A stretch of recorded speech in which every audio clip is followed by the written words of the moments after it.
नमस्कार. अक्षर मानव कुटुंबामध्ये आपलं सर्वांचं स्वागत आहे. आज आपण देहबोली म्हणजे बॉडी लँग्वेज बद्दल बोलणार आहोत. तर देहबोली साधारणतः बोलताना कशी असावी किंवा कोणत्या देहबोलीचे काय अर्थ निघू शकतात याच्यावर आपण आज चर्चा करणार आहोत. तर पहिली एक गोष्ट आहे की 2 देहबोली आहेत. एक तर आपण बोलतो आहे, हे एक व्हर्बल कम्युनिकेशन त्याला म्हणतो आपण. आणि एक आपल्या एक्सप्रेशनवरून समोरच्याला काहीतरी समजतं. तर ते काय आहे, तर ते बॉडी लँग्वेज आहे. तर ती बॉडी लँग्वेज कशी असावी त्याच्याबद्दल आपण थोडंसं जाणून घेणार आहोत. तर एक लँग्वेज आहे बघा, एक कॉमनली वापरली जाते, की ज्यावेळेला आपण समोरच्याचं ऐकत असतो, तर त्यावेळेला आपली बॉडी लँग्वेज कशी असली तर त्याचा काय अर्थ होतो ते आपण बघणार. तर पहिल्यांदा ती एक आहे, की असा. असे काही-काही लोकं बसतात. तर ही जी बॉडी लँग्वेज आहे शक्यतो विचारवंत लोकं जे आहेत ते वापरतात आणि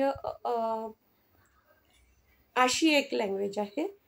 असे म्हणजे मी तुझं म्हणणं जे आहे ते व्यवस्थित ऐकत आहे. आय मीन आणि अशी जी आहे, एक बोट असा असतो आणि इथे अशी लँग्वेज असते. तर ही म्हणजे एनालिटिक माइंड म्हणतो आपण. म्हणजे तुम्ही जे बोलता आहात, समोरच्याचं जे ऐकता आहात, त्याचं एनालिसिस, त्याचं काय म्हणूयात, एनालिसिस डोक्यामध्ये चालू असतं. तर त्याच्यासाठी ही अशी लँग्वेज आहे, बॉडी लँग्वेज. असे जेव्हा कोणीतरी समोरचं बसत असतो, तर त्यावेळेला आपल्याला लगेच लक्षात येतं, की हा काहीतरी विचार करतोय आपल्या बोलण्यावर आणि त्याचं एनालिसिस करतो आहे. आणि पुढचं जे आहे हे मी जशी आता बसलेली आहे, हे असं, की मी तुमचं म्हणणं जे आहे ते खूप नीटपणे ऐकताय. त्याची ही बॉडी लँग्वेज आहे. काही जण थोडेसे असे समोर येऊन ऐकणं ही सगळ्यात चांगली बॉडी लँग्वेज मानली जाते. असे समोर थोडंसं लीन व्हायचं आणि मग नंतर आपण जर बोललं, तर समोरच्याच्या डोळ्यात डोळा घालून आपल्याला बोलायला हवं आणि समोर थोडंसं आपल्याला असं बेंड व्हायचं आहे, लीन व्हायचं आहे. त्याच्यामुळे काय होतं, की समोरच्याला लक्षात येतं, की ह्या व्यक्तीला आपल्यामध्ये इंटरेस्ट आहे किंवा आपल्या बोलण्यामध्ये इंटरेस्ट आहे. आपल्यामध्ये नाही, आपल्या बोलण्यामध्ये इंटरेस्ट आहे आणि ही व्यक्ती आपलं मन लावून ऐकत आहे, असा त्याचा अर्थ होतो. एक लँग्वेज अशी आहे, की काही लोकं अशी हाताची घडी घालून बसतात बघा, अशी. हं. अशी हाताची घडी घातल्यानंतर हे किंवा असं बसतात किंवा हाताच्या घडीचे वेगवेगळे प्रकार आहेत. तर ती ब्लॉकिंग स्टाईल म्हणतात त्याला. तर ही लँग्वेज म्हणजे मॅनेजमेंटच्या भाषेमध्ये चांगली नाही मानली जात, की त्याला ब्लॉकिंग स्टाईल म्हणतात. ब्लॉकिंग स्टाईल म्हणजे हे लोकं ऐकत असतात, पण आत काही घेत नाही किंवा त्याच्यावर फारसा विचार करत नाही किंवा अ, "तू बोलत राहा बाबा, मला ऐकायचं नाही." अशा टाईपची ही अशी हाताची घडी घातलेली बॉडी लँग्वेज असते. नंतर एक आहे, की पायावर पाय ठेवून आपण असे बसतो. हं. तर तशी जी स्टाईल आहे, तशी शक्यतो बसू नये. पाय हे सरळ जमिनीला टेकले पाहिजे आणि तुम्ही सरळ जमिनीला टेकून आणि व्यवस्थित पोज घेऊन आपण असे बसले पाहिजे. तर त्यावेळेला ती बॉडी लँग्वेज ही रिलॅक्स बॉडी लँग्वेज आपण म्हणतो. एकावर एक पाय ठेवून शक्यतो बसू नये. मुलींना थोडं चालून जातं किंवा इंटरव्ह्यू देताना मुली थोडा असं एकावर एक पाय फोल्ड करून बसल्या, तर ते एखाद्या वेळेला कन्सिडर पण होतं आणि परदेशात ती चांगली बॉडी लँग्वेज मानली जाते. आपल्याकडे मात्र पाय सरळ जमिनीला, दोन्ही पाय जमिनीला टेकले पाहिजे, अशा दृष्टीने बसणारी जी रिलॅक्स बॉडी लँग्वेज आहे ती जास्त चांगली समजली जाते. नंतर आहे की आय कॉन्टॅक्ट, डोळ्यात डोळा घालून बोलणं. खूप पण असं स्टेअरिंग म्हणतो आपण, एकदम एकटक पण पाहायचं नाहीये आपल्याला लोकांकडे, समोरच्या व्यक्तीकडे. पण आपण बोलताना नॉडिंग करणं म्हणजे असं मान हलवणं किंवा आपण ऐकतोय ह्याचा तो सिम्बॉल आहे, की हां, तो जे सांगतो आहे ते मी ऐकतो आहे, असं मान हलवणं किंवा कुठलाही वक्ता जरी बोलत असेल आणि आपण जर समजा अशी मान हलवत असेल, "हो, समजलं." अशा टाईपचं किंवा असं म्हणतो आपण, "हो, नक्की." तर ह्याच्यावरून वक्त्याला पण बोलायला चांगलं वाटतं आणि मग तो आपल्याकडे पाहून सुद्धा बोलायला लागतात. कारण त्याचा कॉन्फिडन्स पण गेन होतो. कॉन्फिडन्स येतो त्याला. आत्मविश्वास वाटायला लागतो, की हां, कोणीतरी तर माझ्या बोलण्याकडे लक्ष देत आहे आणि कोणीतरी इंटरेस्ट घेऊन ऐकतं आहे. आणि त्यावेळेला जर समजा तुम्हाला आवडलं तर तुम्ही स्माईल पण करायला हवं किंवा समोरच्याशी बोलताना सुद्धा स्माईलमध्ये जर तुम्ही दिला तर ते स्माईल किती असावं याच्यावर सुद्धा बरेचसे लोक वेगवेगळे विचार मांडतात. की असे वेगवेगळे काहीतरी करतात.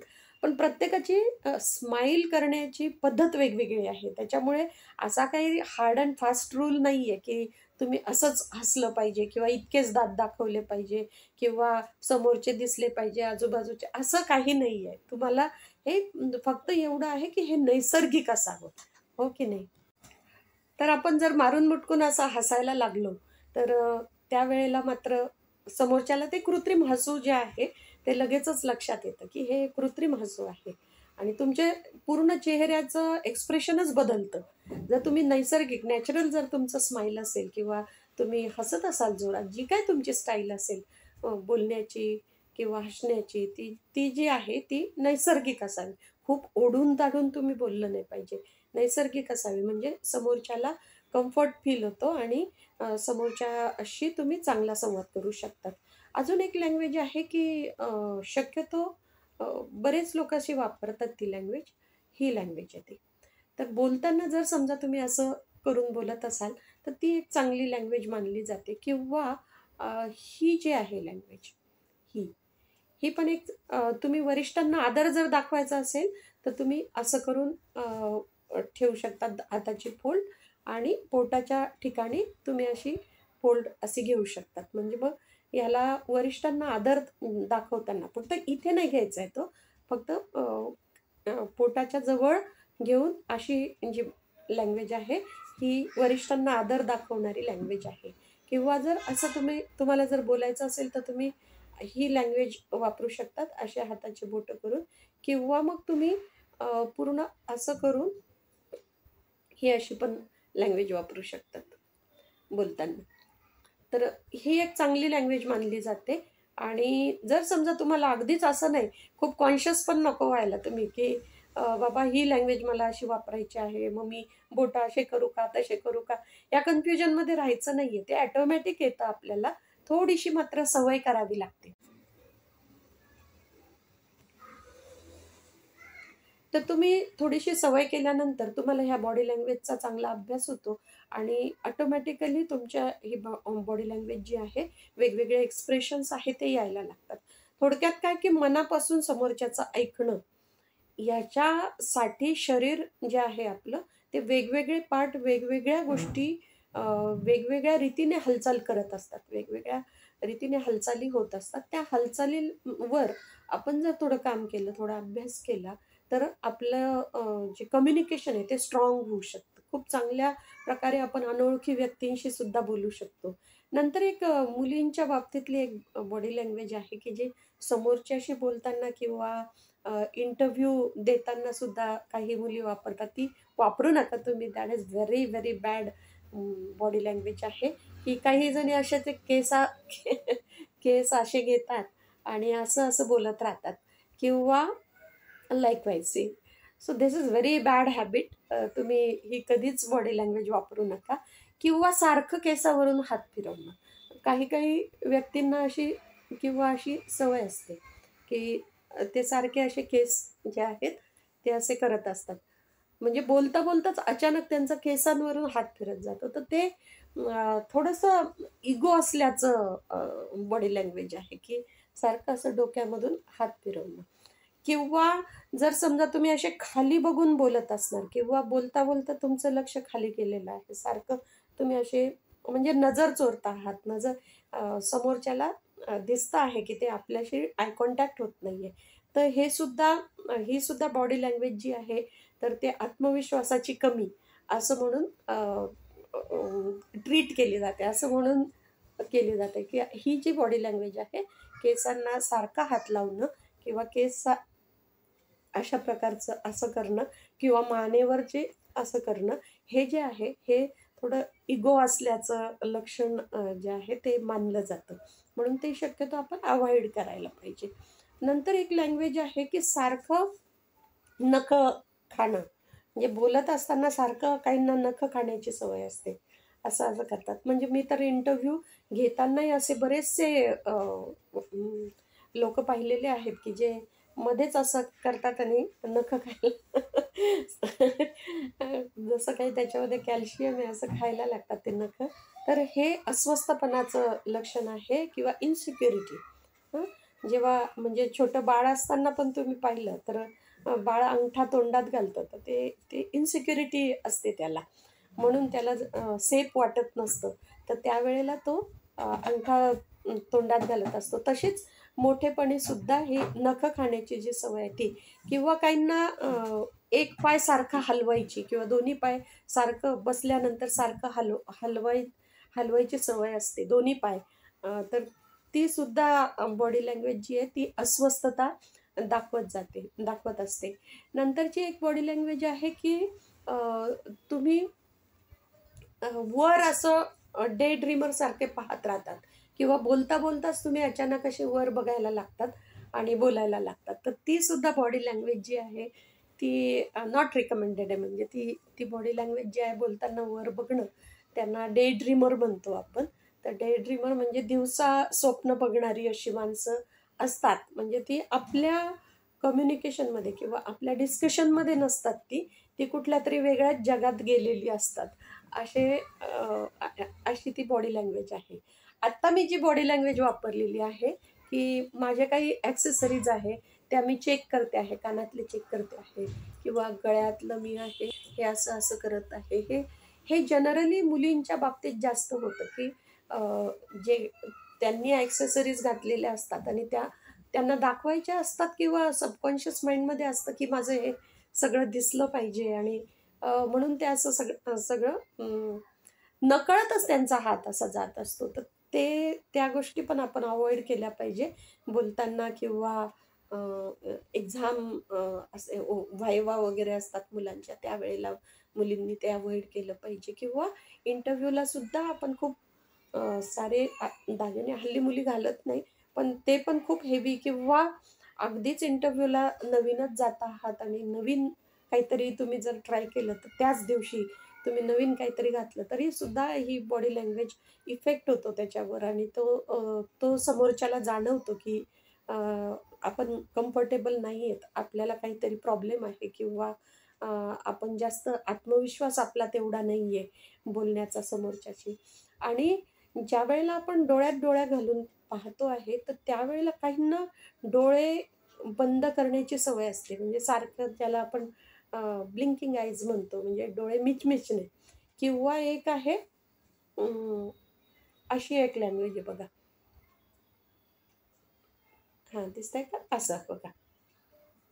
म्हणजे बोलल्यानंतर ती व्यक्ती सारखी अशी करत राहते.